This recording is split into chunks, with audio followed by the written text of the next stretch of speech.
I'm Gordon Barr. I'm the Artistic Director of Botanics and the Director of Romeo and Juliet.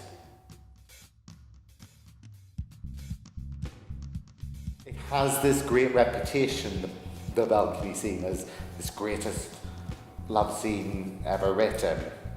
And it is beautiful, but it's also funny, and it's also awkward, and it's also full of miscommunication and full of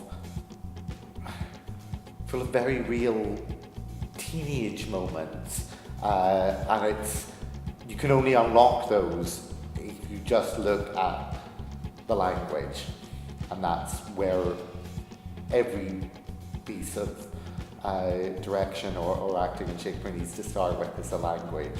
And once you do that, then you start to play what's really there rather than the scene's reputation. It's difficult to say if I have an approach to how I rehearse a scene. It tends to change depending on context, depending on what the scene is, depending on practical factors like how much time do we have to work on it, and depending on physical factors. So, for example, if you're working on a very farcical play like Shakespeare's Comedy of Errors or certain aspects of A Midsummer Night's Dream, you might be considerably more prescriptive with business and all the rest of it. If you're working with something that comes from a much more emotional place, like I'm going to start calling it Act 2, Scene 2, Romeo and Juliet rather than the balcony scene, then you'll come at it from a different angle. For me, I tend to start with just sitting and reading it through, and that is again the idea of where it ends up. Its starting point is always from the language, so to sit and read it and to start with very basic things like, do we understand what's being said? Do we have some ideas of why what's being said is being said? Why is it expressed that particular way? And you can do that sitting around. That means that when you get a scene up onto its feet, everybody is at least on roughly the same page. You move from just working with the text to working with it physically, to kind of see how the scene flows as a whole. There are other absolutely perfectly valid approaches to directing any kind of text. More heavily physical approaches, established kind of theatrical techniques like actioning and all these things. For me, though, ultimately, if actors know what they're saying and why they're saying it, then the scene will start to play itself before too long. I'm never finished. There does come a point where a director needs to step away or step back, probably more accurately, because it is so important for actors to have ownership of the work. They're the ones out there on the stage in front of an audience, and they must have ownership, and the only way they can do that is for there to come a point in the rehearsal process where they start to steer the scene more than I do.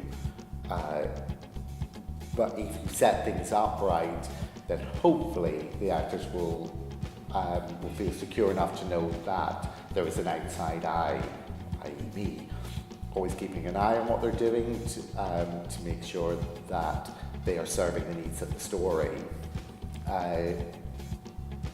But where they start to drive the process more than me, when that is entirely changeable depending on what the scene is, who the actors are, what the process is. But it is important for a director to kind of have that moment of going,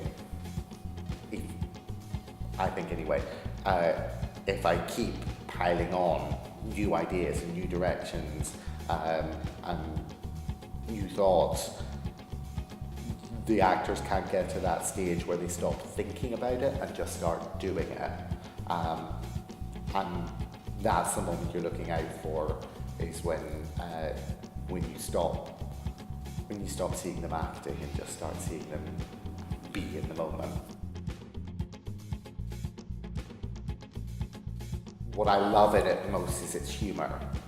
And I think that's not by any means unique to this production, but it's something that is very key to this production, because I think it humanises the scene and allows you to identify more directly with Romeo and Juliet. If they are two, if they're playing iconic lovers, then you don't care about them so much as if they're playing Romeo, a guy called Romeo and a girl called Juliet. And the humour really allows for that. For me, I think that's serving the text. There are wonderful moments of comedy within it. So I think, as a general rule, that's something that makes this version, if not unique, certainly individual.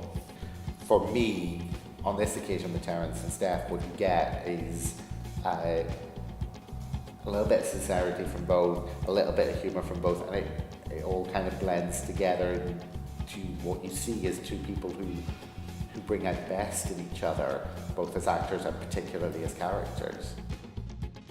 But soft, what light through yonder window breaks? It is the east, and Juliet is the sun. Arise, fair sun, and kill the envious moon, who is already sick and pale with grief that thou hast made that far more fair than she. Romeo, Romeo, wherefore art thou Romeo? Deny thy father and refuse thy name. But scorn my love, and I'll no longer be a Capulet. Shall I hear more, or shall I speak it less? Tis but thy name which is my enemy. Thou art thyself, who not wanted to do. My life were better ended by the hate and death prerogative wanting of thy love. By whose direction foundst thou this place? Thy love? But first it brought me to inquire. He led me counsel, and I led him eyes.